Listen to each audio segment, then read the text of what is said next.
ఎందుకంటే వాళ్ళ నాన్న చెప్పిండు 1989 ఓటమి తర్వాత ఏమని, బ్యాలెట్ పేపర్లు మంచివి కావు, బ్యాలెట్ పేపర్లు ఉంటే రిగ్గింగ్ చేస్తుర్రు, బ్యాలెట్ పేపర్ల వల్లనే కాంగ్రెస్ పార్టీ ఈ దేశంలో ఓడిపోయింది, అందుకని బ్యాలెట్ పేపర్లను తీసేసి ఈవీఎంలు పెట్టమని చెప్పి మొట్టమొదటిసారిగా అప్పటి ఉమ్మడి ఆంధ్రప్రదేశ్లో షాద్నగర్ అనే నియోజకవర్గంలో పైలట్ ప్రాజెక్టు కింద ఎంపిక చేసి బ్యాలెట్ పేపర్లను రద్దు చేసి ఈవీఎంల ద్వారా ఎన్నికలు నిర్వహించింది అప్పటి కాంగ్రెస్ ప్రభుత్వం, ప్రధానమంత్రిగా ఉన్నటువంటి రాజీవ్ గాంధీ గారు.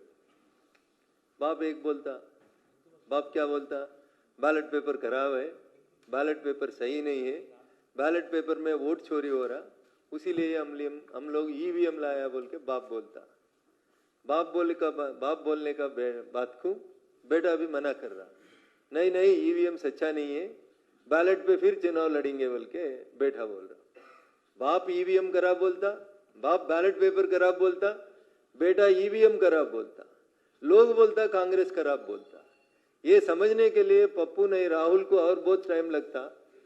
2001 से लेकर उन्होंने पॉलिटिक्स में आए से जब से लेकर आज तक उसको क्या समझने में आ रहा, लोग क्या लिख के दे रहा समझने में नहीं आता.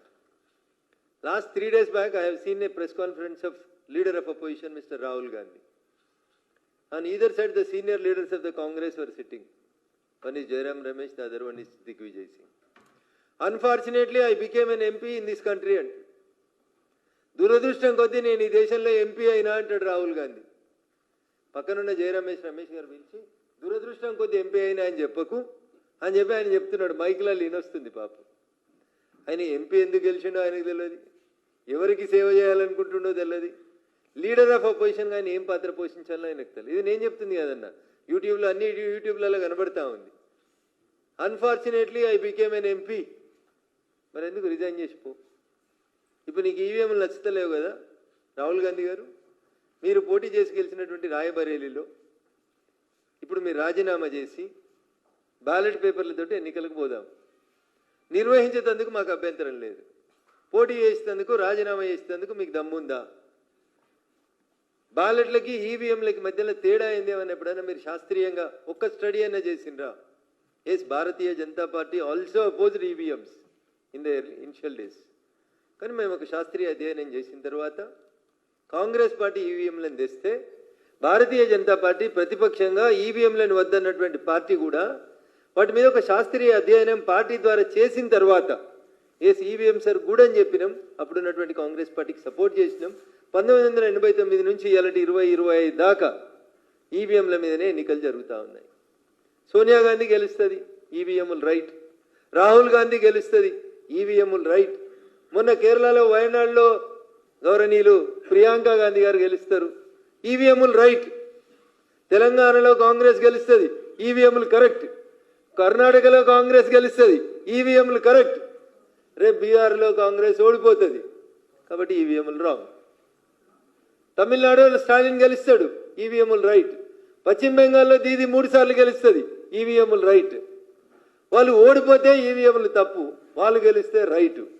కాంగ్రెస్ పార్టీ యూపీఏ 3వసారి రాహుల్ గాంధీ నాయకత్వంలో 2024లో దేశవ్యాప్తంగా జరిగిన ఎన్నికలలో 99 సీట్లు గెలిస్తే ఆ రోజు ఈవీఎంల మీద వాళ్ళకి అనుమానం రాలేదు.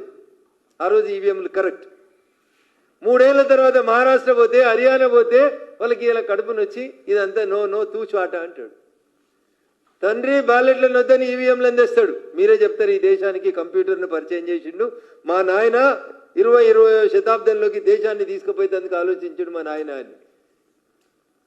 నాన్న ఆలోచన ఏమో ప్రోగ్రెసివ్ ఉంటుంది, కొడుకు ఆలోచన ఏమో డిస్ట్రక్టివ్ ఉంటుంది.